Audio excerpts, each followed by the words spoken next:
이번 시간에는 보안 위협 유형에 대해서 같이 한번 살펴보도록 하겠습니다. 보안을 위협하는 그런 유형들이요. 여기에는 가로막기도 있고 가로채기도 있고 수정, 위조 해서 이렇게 여러 가지가 있습니다. 가로막기를 보고 다른 말로 흐름 차단이라고 하고요. 가로막기 흐름 차단이라고 하게 되면 말 그대로 정상적으로 데이터가 전달이 돼야 돼요. 근데 그거를 가로막아요. 막아서 흐름을 방해하는 거, 못 지나가게 막아버리는 걸 보고 가로막기 흐름 차단이라고 합니다. 이런 문제가 생겼을 때 이제 가용성이 저해가 돼요. 그 다음에 이제 가로채기요. 가로채기다 라고 하게 되면 말 그대로 가로채는 거예요. 송신의 데이터가 수신지까지 쭉 날아가야죠. 날아가는 도중에 이제 중간에서 이제 몰래 보거나 도청을 한다거나 해서 정보를 유출하는 그런 행위를 보고 가로채기라고 합니다. 가로채기가 일어나게 되면 이제 기밀성을 저해해요. 수정이다 그러면 수정은 원래 데이터가 아닌 다른 내용으로 바꿔버리는 거죠. 다른 내용으로 바꿔버리는 게 수정.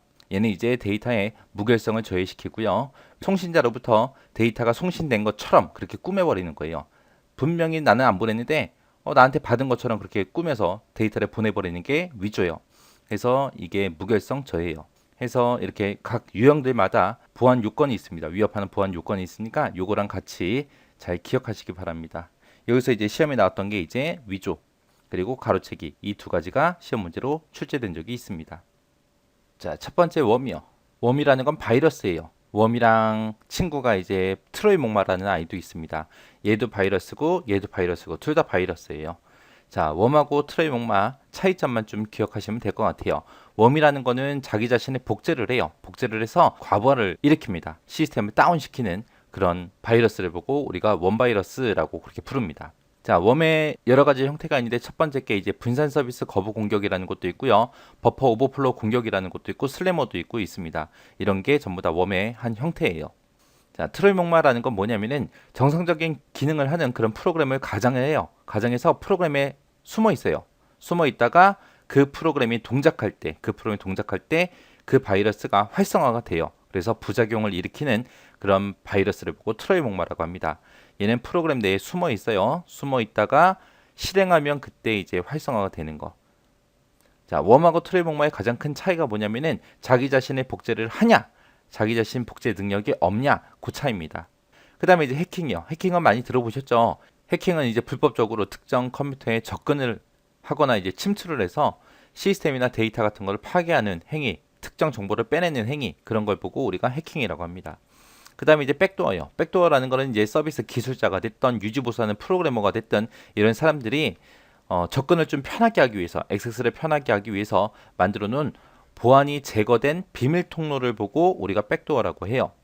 이런 사람들은 그런 시스템에 자주 접근하기 때문에 접근할 때마다 어떤 특정 절차를 거쳐야 된다고 생각해 보세요. 되게 불편할 거 아니에요. 그죠? 그래서 아예 보안이 제거된 비밀 통로를 따로 만들어 둡니다. 그 다음에 이제 눈속임이요. 눈속임이다 그러면 얘는 말 그대로 눈 속이는 거예요. 그냥 어떤 프로그램이 정상적으로 실행되는 것처럼 그렇게 속임수를 이용하는 걸 보고 눈속임이라고 합니다. 스니핑이다 그러면 스니핑이라는 거는 네트워크 주변에 지나다니는 패킷을 엿봐요. 패킷을 엿보고 거기서 이제 계정하고 패스워드 이런 걸 알아내는 행위를 보고 스니핑이라고 합니다. 그 다음에 이제 스푸핑이요. 스푸핑이다 그러면 이제 눈속임 거기서 이제 파생된 거예요. 마치 검증된 사람이 네트워크를 통해서 데이터를 보낸 것처럼 데이터를 변조해서 접속을 시도하는 그런 침입 형태를 보고 스푸핑이라고 합니다. 그 다음에 이제 분산 서비스 거부 공격이요. 분산 서비스 거부 공격이다 라고 하게 되면 이거는 많이 못 들어봤는데 영어로 얘기하면 많이 들어봤을 거예요. 디도스라는 거예요. 디도스는 이제 뉴스 같은 데서도 많이 나왔었죠. 이거는 이제 여러 장비를 이용해서 대량의 데이터를 한 곳에다가 집중적으로 서버에다가 보내주는 거예요.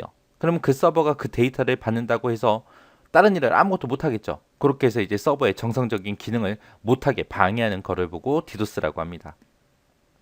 그 다음에 이제 버퍼 오버플로우 공격이요. 얘는 우리 컴퓨터에 사용하는 버퍼라는 기억 장소 있었죠. 그거보다 크기가 큰 데이터를 막 입력을 해요. 입력을 해서 프로그램이 정상적으로 동작하지 않게 그렇게 만들어주는 게 버퍼 오버플로우 공격입니다. 그 다음에 이제 피싱이요. 피싱이다 라고 하게 되면 뭘 얘기하냐. 어떤 특정 은행이나 경찰서 같은 데들 있죠. 거기랑 똑같이 가짜로 웹사이트를 만들어요. 웹사이트를 만들고 거짓말로 이제 이메일을 발송을 합니다. 발송을 해서 이제 그 이메일을 보게끔 유인한 후에 이제 금융기관의 정보를 빼내거나 돈을 막 입금시키라고 하는 그런 형태를 보고 피싱이라 그래요. 그래서 이런 거에 속아 넘어가면 안 되겠죠. 그 다음에 이제 키로거요. 키로거가 뭐냐면은 키보드 상에서 이제 키 입력 캐치라는 그런 프로그램을 이용하는 거예요. 이 프로그램이 어떤 일을 하냐면은 어떤 컴퓨터가 언제 켜졌고 언제 꺼졌는지, 몇 시 몇 분에 어떤 프로그램을 사용했는지, 또 특정 사이트에 들어가서 어떤 키워드를 입력해서 어떤 거를 검색했는지, 그리고 특정 사이트에 들어갈 때 이제 아이디하고 패스워드는 어떤 거 썼는지, 그런 게 전부 다 기록이 남는 그런 프로그램이 키 입력 캐치 프로그램이에요. 그래서 이 프로그램을 이용해서 이제 아이디가 됐던 암호가 됐던 그런 개인 정보를 빼내는 거, 그게 이제 키로거입니다. 그래서 이제 공공장소 같은 데서 컴퓨터를 사용할 때는 조심하셔야 돼요. 그 다음에 이제 혹스라는 프로그램이요. 얘는 원래는 악성 코드가 아니에요. 악성 코드가 아닌데 겉으로는 악성 코드인 것처럼 그렇게 가장해서 행동하는 프로그램들을 보고 우리가 혹스라고 합니다. 분명히 나는 정상적으로 프로그램을 설치해서 사용하고 있는데 바이러스 검사하는 그 프로그램이 나한테 알려줘요. 악성 코드가 있다고. 그래서 그거를 상세 보게 하게 되면 내가 지금 쓰고 있는 프로그램이 그 목록이 있어요. 그런 프로그램을 보고 우리가 혹스라고 합니다. 그 다음에 이제 드로퍼요. 드로퍼라는 거는 우리 정상적인 파일들 있죠. 그곳에 이제 트로이 목마가 됐던 웜이 됐던 그런 바이러스가 숨겨진 형태를 보고 우리가 드로퍼라고 해요.